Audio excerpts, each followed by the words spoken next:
This is what happens when you are the producer, editor, and all things to your show. But we will move right past those things because I'm so glad that you are tuned in to episode 4 of Move Beyond the Block. Again, this is always simulcast, so we're on YouTube as well as Spotify and all the other podcast platforms. And I'm so excited about today's guest that I just cannot, I'm not even going to do a whole lot of talking. I just want you to know this is about to be real energetic. This is about to be real fun, and your creative juices, your flyness, your shine is definitely going to be on 10 after I introduce to some and reintroduce to others the one and only Aquinas Early. Hey girl, hey, how are you? I'm so good. So Aquinas Early is, in my own words, would I would say a brand builder, a marketing expert, a PR pro, and a trailblazer. Yeah, okay, I'll take that. I'll take that. So, I'll but take it who? all. Yes. So, but who would you say Aquinas Early is? So, that's a good question. So, beyond what I do for a living, because I know a lot of people know me from my PR roots and building huge, cool initiatives for the Black and Brown communities for top brands like McDonald's, Jack Daniels, and Foot Locker, all that great stuff. The person I am inside, the person I am to my loved ones, my friends, my husband, the person I am at home. I at my roots am a loving person who looks to empower other women. I wouldn't call myself a feminist, but I love to see women win, especially our sisters. I love to see Black women win. At the heart, at my core, I'm a Christian. I love God. At my core, I love my family. I'm giving. So that's who I would say I am. Oh, I am, and beyond all of that, and I think this is kind of goes into my profession. I'm creative as hell. Can I? Because I don't want to curse, but I'm Girl, creative. this is Hey, me, so you already know. You say hey, we on YouTube. I don't want you to get you blocked or anything, but I'm a ball of creativity, and I think that's kind of what led me into going into the profession that I go to, because it's natural for me to just want to create. I love to paint. I love to mix teas and blend teas. I love color. I love nature. I love to write. So at the core, I'm a creative as well. you're all of that. You're such a vivacious, like ball of energy, Queenie.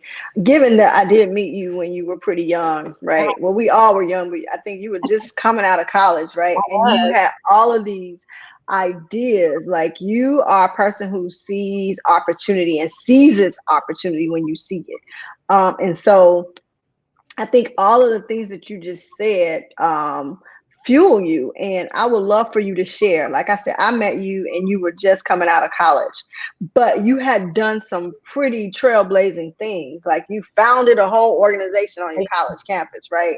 Yeah. And then you went on to create this. You really were the avant-garde, I would say, for ad agencies here in Chicago. You brought a fresh new thing to ad agencies where everybody then, you got on with flower. You were at WBON. You got on with flowers and completely changed the game, I say, because what Thank you you. infused, all the other agencies started trying to do for their clients. So tell people a little bit about, tell people a little bit about what some of those big wins, those big accomplishments, those ways that you have really created things and put your brilliance out into the universe. Sure. So I'll start off by you kind of tapped on it.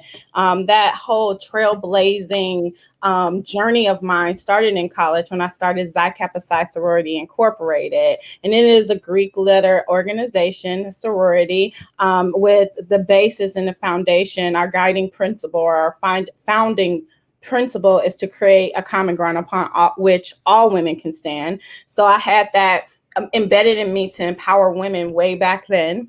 After that, I did a little bit of a stint, and I don't know if you remember this, but remember I started magazine. yes, Yes, yes, yes. yes, yes. For 5, because I'm not gonna lie, I was big on the club scene and stuff like that, and I was like always trying to find the next party. I helped promote and stuff like that, and I was like, if I'm having trouble finding the next party, I'm sure other people are trying to find the next party. And when I say party, I mean look for us, our culture, our music, our people, and stuff like that. And so it was more like of a city guide, like a Chicago city guide. Did that for a while, but I was still maintaining my job at Flowers, which I'm back at Flowers now as an account director. And then at Flowers, we did the most as an agency. I don't know if you know, but in 2020 we were named, Flowers Communications Group was named on Forbes's top 100 agencies list. I did not know that. And there wasn't many Black owned and let me say women owned and Black owned agencies on that list. And we've done some groundbreaking campaigns, won numerous awards for a lot of our clients. And then I'm still doing that, doing that from California. We've expanded quite a bit since, Flowers has been in existence for 30 years. They've been in business for 30 years and just have been doing campaigns. We specialize in multicultural marketing and PR. So it's been, fun. I've been able to be my true self and bring some real innovative thoughts to the table for our clients, which has been great. And then even now, while I do that, I have my own business, my own small business, and it's called Deeply Rooted Teas because, I'm a connoisseur of sorts, I'm really big into health and wellness. And I had my tea journey with loose leaf tea started early too. So I think that one is really going really, really well and something that is growing day by day. Got big plans for it. And yeah, so those are a few of my wins. So. And the tea is absolutely delicious. The deeply rooted tea is absolutely the citrus zest. Oh my God. Oh my God.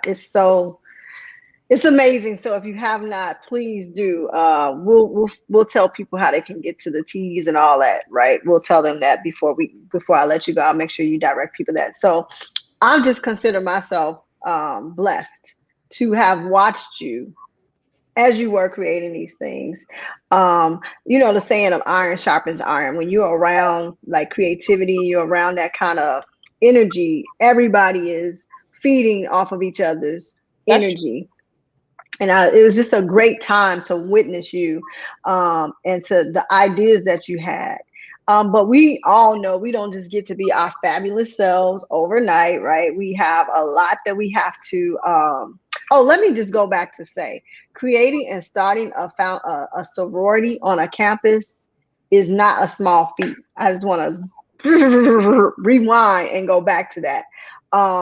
Because you already have the things that are already popularized. You already have the things that are traditional, right? The things that people are already going to. But then to say, hey, this is a new way. This is a new thing. And this is the new, pillars of or virtues or values that we have here, and then to have people join, because it's one thing to start something, but then people joining, other people to come in, yes, that ain't nothing. That ain't no small thing. So I just want to say to you, I've always admired that about you, Queenie. You've always been forward thinking and creating. Where there's a hole or a gap, you let's let me run through. Right? Yes, we all need that. That's how we push forward in our community and in our culture, is to fill in the gaps. But you don't have to, if it's not there, create it.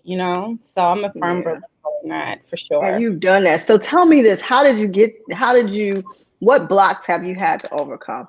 And let me just preface this by saying, so this podcast is the the companion piece to the book that I wrote called Move Beyond the Block. The book is called Move Beyond the Block, Transcending the Habits and Beliefs That Are Blocking Our Shine in Life. And so those blocks can be anything. It can be like just things that foundationally, fundamentally were instilled in you by your family or school or childhood. It can be beliefs that you have, you've adopted. It can be habits that have kept you back. It can be things like self-doubt. It can be like self-sabotage. It can be imposter syndrome. It can be poverty. It could be anything, right? So for you, Queenie, what would you say were some of the major blocks you had to move beyond to really harness your intrinsic creativity and go-getter spirit? Self-doubt, self-sabotage, a lot of it was inward. Just, not feeling like I'm good enough, seeing who was in a room and feeling like they were better. You know what I mean? So early on in my career, I hated to present. I used to do the and get really, really shaky and stuff like that. And I hated that, but I knew what I was talking about. But I always thought like they didn't think I knew, and it always got into my head, everything got into my head back in the day.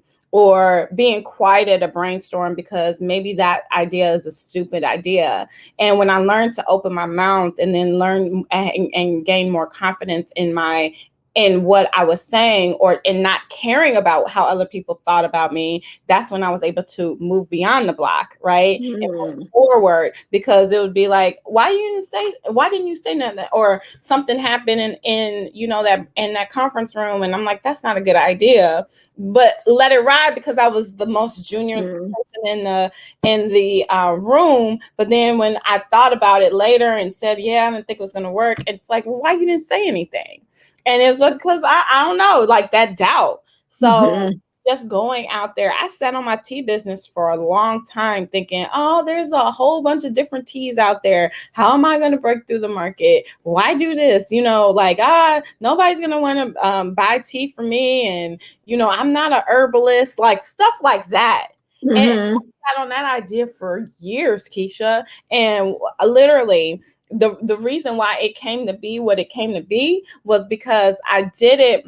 Corey and my husband and I had just moved to California. And that first year, you're getting adjusted and stuff like that. And we were still buying stuff for the home and all that good stuff. So our money was funny. And I didn't want to not give gifts that year. And this year I had to, we weren't going home for the holidays. So I had to mail gifts and stuff like that. And I was like, hey, this year is going to be one of those years. We're not about to be frivolous or anything. We're going to do a good home gift, like a homemade gift, and I made teas for everyone.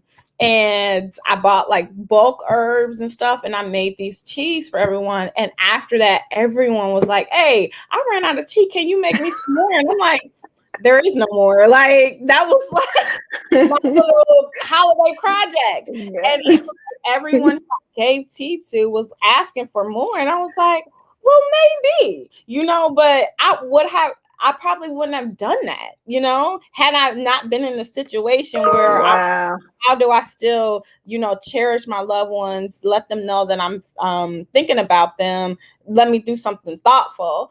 And then I got the reaction that I got, so. Well, I'm grateful because orange zest and African violet. African horizon. I'm sorry. Let me make sure that Brandon is good. But listen, that orange zest pops in your mouth like the herbs that you put in there. It's real herbs, real flowers, like it's real natural things, and you can feel the bloom when you put it in the water. Listen, I can go on and on, but just know I haven't ran out yet, but when I do, it'll be time for my re-up because that tea is delicious. So since we're on that part, real quick, just go ahead and slide in how people can get to this tea. Sure. So you can order my tea online at www.deeplyrootedteas.com. And then you can find us on Instagram and Facebook at deeply _rooted teas. Yep.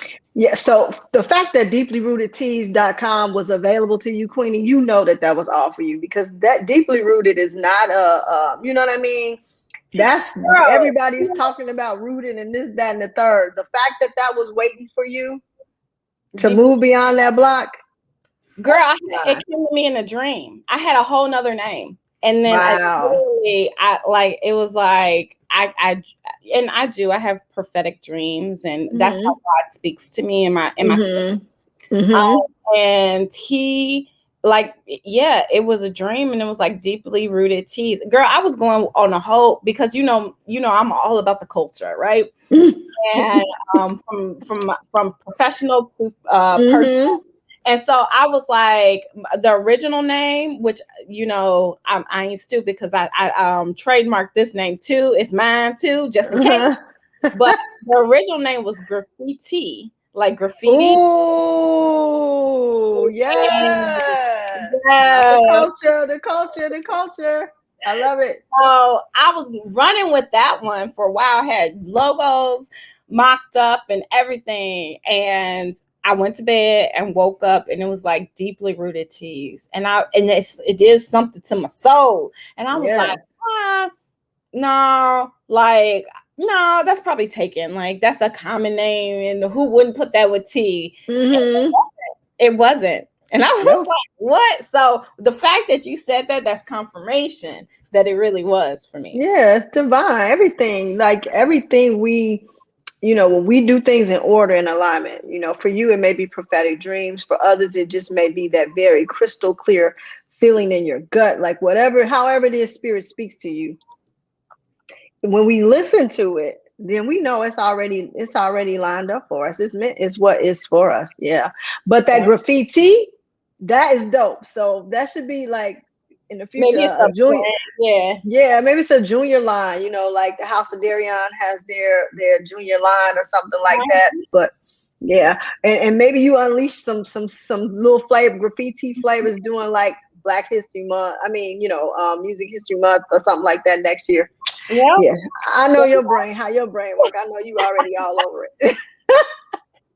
So back to the self-doubt. Like, I think for a lot of us, especially when, and I don't know your story in terms of where you were, how you were raised, like your income level, but I know a lot of Black girls on the South Side of Chicago specifically, right? I know that for a lot of us, that feeling of not being good enough, just because of the dynamics of this city, right? Just because of how everything is segregated and separated and made to feel apart. So I know a lot of us have to overcome that. Who would you say helped you to overcome that? Who were there any people that you can say like helped you to move beyond that? Yeah, I think speaking on my background a little bit. So my parents, they were I have really good parents. You do. Your dad is dope. I love yeah. So like both of my parents are super supportive of anything that we do. Me and my brother do. I will say they were a little strict, growing up and everything. Like you didn't miss church, you got the whoopings, you had to make, my mom was a PTO mom. She knew when report card was coming out. She was at home by the time I got home. She knew all my teachers, my principals, the counselors. Like, she was very involved. So there was nothing like to get past her, But I will say, when we first moved out to the South suburbs, because that's where I was born and raised. I was born in Chicago, but raised in the South suburbs. We were the only Black family on the block at that time. So for a long time, up until middle school, I didn't see a lot of us. I didn't understand my culture. I remember getting into a fight with a white girl because she called me Michael Jackson, right? And that was like offensive to me. Now, granted, back then I had curly hair, and back then curly hair wasn't a thing. Like, everybody wanted their hair short. And I was before the blonde, so I kind of did it to her. I kind of did look like Michael Jackson because I had curly hair, and then my mom made me wear this red leather jacket that she bought me. So You know? Today you'd be like, yes, MJ lives, but then Yes.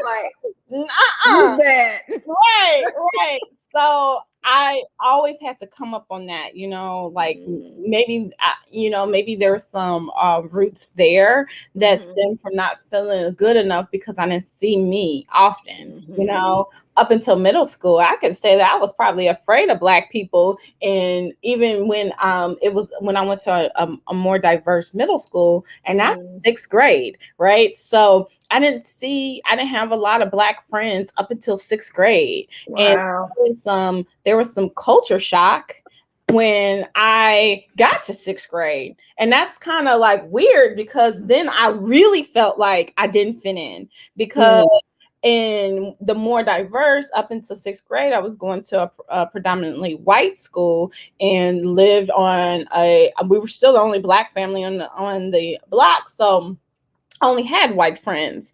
And then going into middle school, you saw almost the segregation, like, the Latinos, they were here, Black folks were here, white folks were here. And there was a few,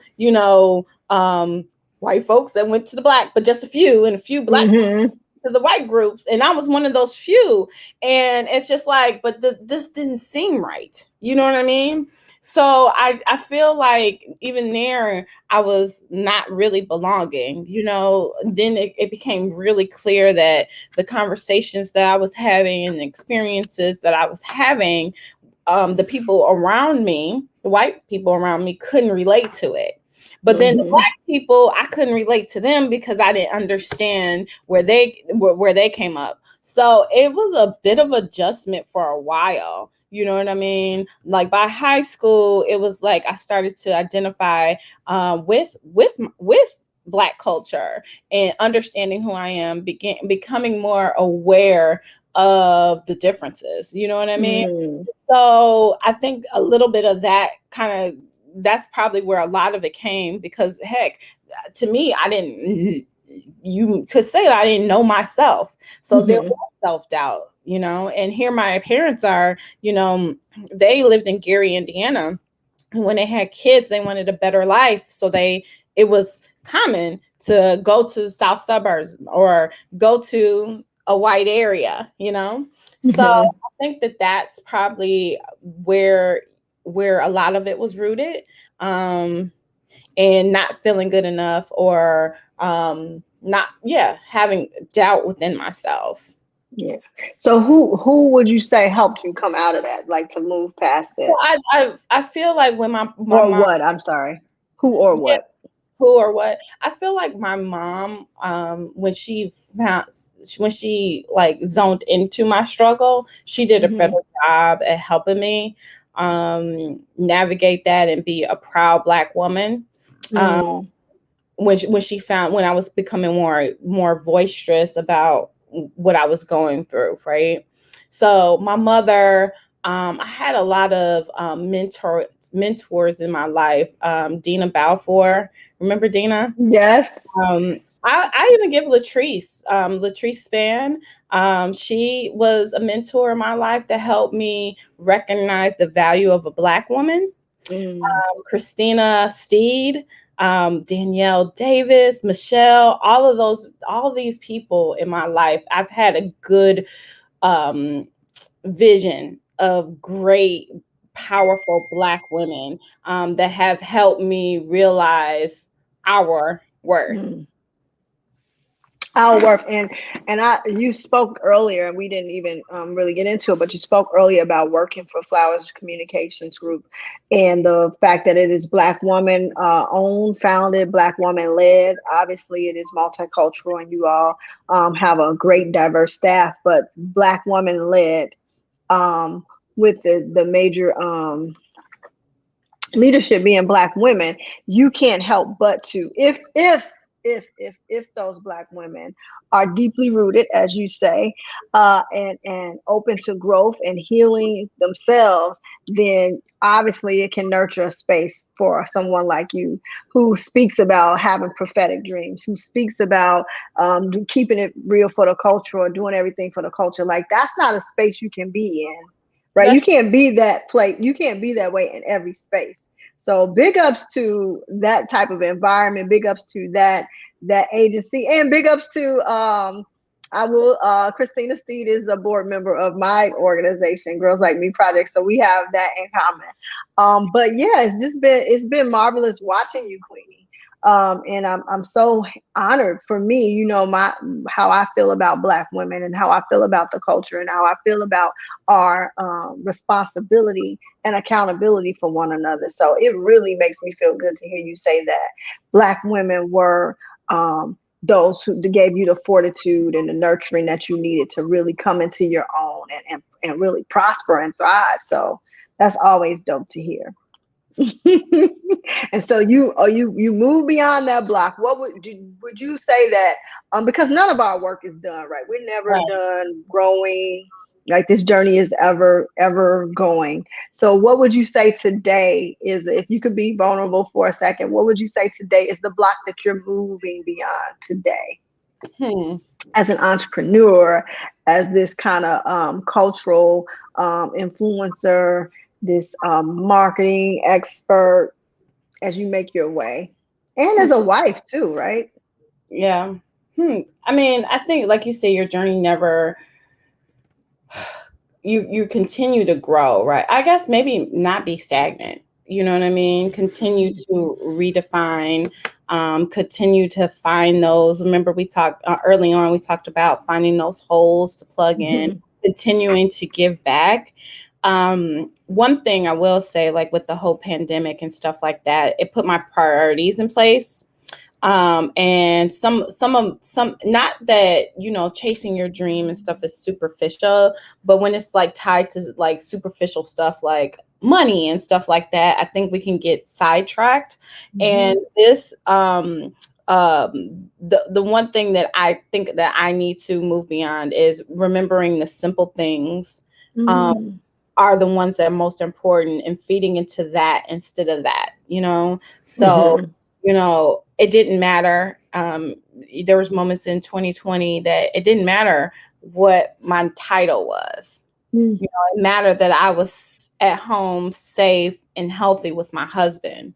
It Yes. mattered that, you know, my parents, you know, were at home safe, and they didn't get sick. And it mattered Yes. that I talked to them often because they could be gone tomorrow. Yes. Um, I celebrated my 40th in a pandemic, and you know, I had huge plans. Everybody in the world was going to be invited until the pandemic hit, and you know, that made my club, it was only 10 people, and it was the 10 closest people to me, and that was the best birthday I've ever had. Mhm.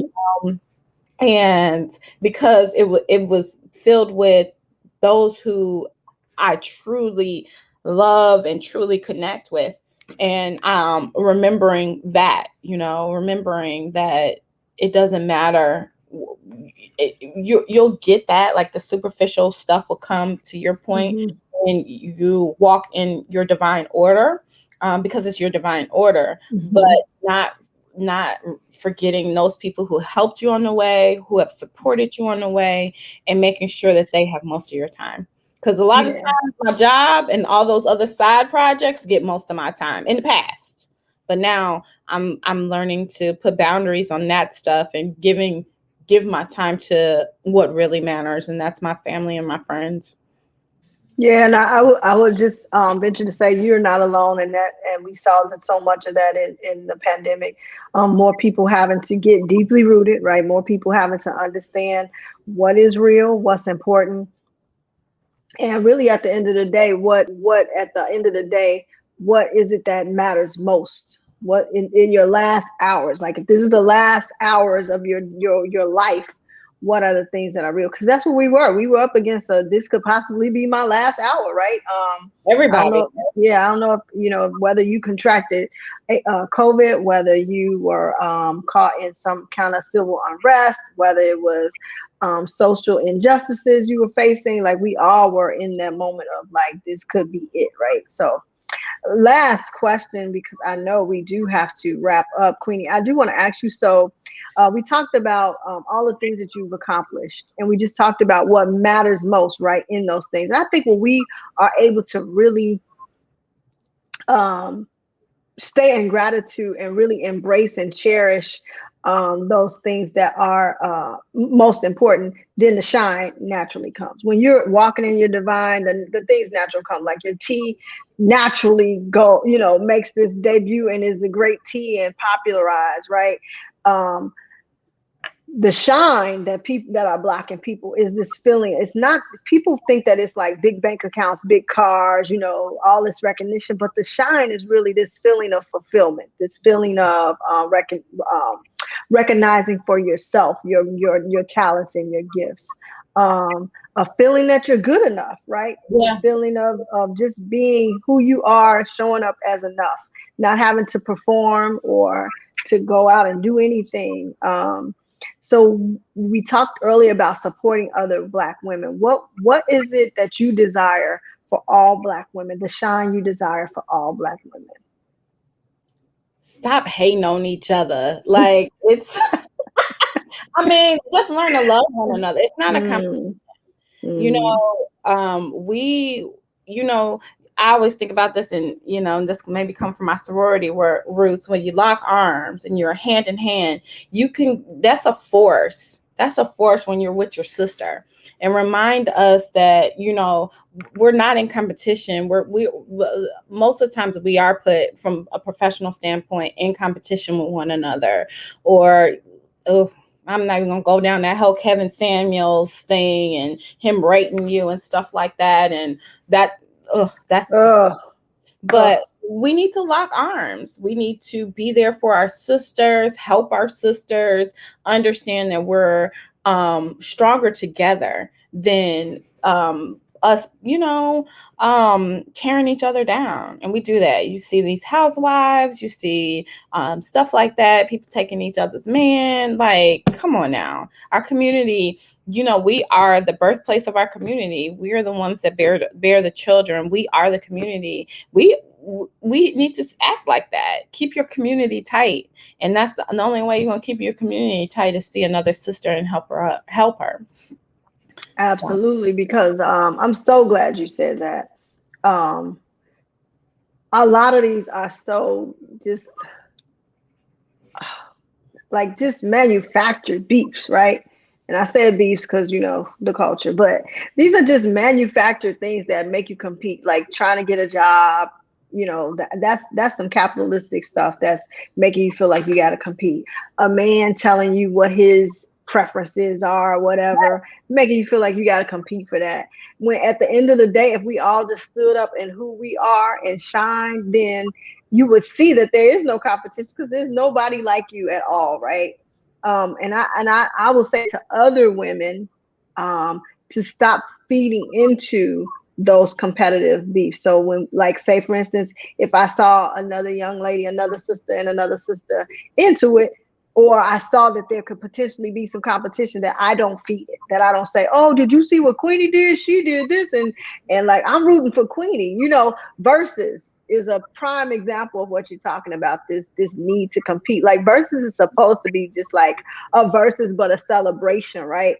But we always get this, I'm on this team, I'm on that team, versus just saying like, wow, this is Both what of them are great music. Right. They're both great music. And you see that the artists have relationship. You see that they have a bond, they have a connection, but outside forces will just be like, no, I'm with this team, they better. So yeah, I definitely agree with you on that, Queenie. It's really, we set the tone for everything. We would set the tone. If we didn't allow certain things, then Kevin Samuels could never even be a factor. And that's one of the things that we need to lock arms and push his ass out. Like, that's right. Lock the arms and push his ass out. Like, he ain't a bigger force than us, and so he's not. And the same thing with our girls. When you just made that, my organization, Girls Like Me Project, started because of reality TV, because of what I saw the girls emulating. It was all this cattiness that started happening for fourth graders, Queenie. Like Yeah. they started, like you could see, like the way they, who gonna check me, boo, saying little stuff that they got from television, right? So I think we also should, just as women, also make sure that we're amplifying those narratives that are positive, That part. those narratives that show us, because what you just talked about, the shine, the no competition, you just said it yourself, like that's what happens in your workplace, right, at Flowers Communications Group, right? So we know it exists, we know it's not a whole world of hating sisters, right? We know That's true. that, that does exist. So we got to start amplifying that and fueling that more than we do the negativity and jokers like Kevin Samuels and anybody. And I remember Puffy was doing that back in the day, But throwing them he checked parties. And himself. But look, he checked himself he though. checked himself real quick. And guess why? Because Black women had to remind him, look here, brother, Yeah, that's true. right? Your whole platform is because some sisters were singing and made you millions. So Yeah. it's always a Black woman at the end of the day. Queenie, tell us everywhere what projects you got coming up that the people should know about. Where can they follow you? How they can stay in touch? You got your own podcast, right? So I have a podcast.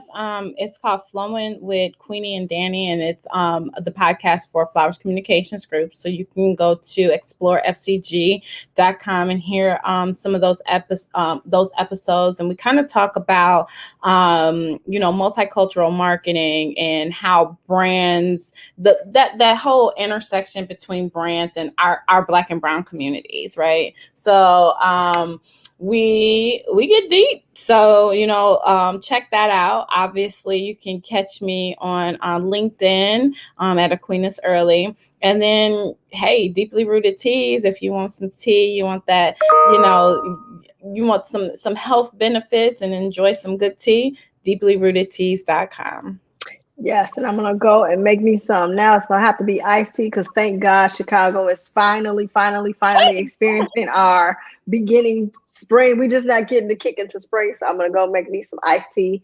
And back to Explore FCG, the podcast, kicking it with Queenie and flowing with Queenie and Danny.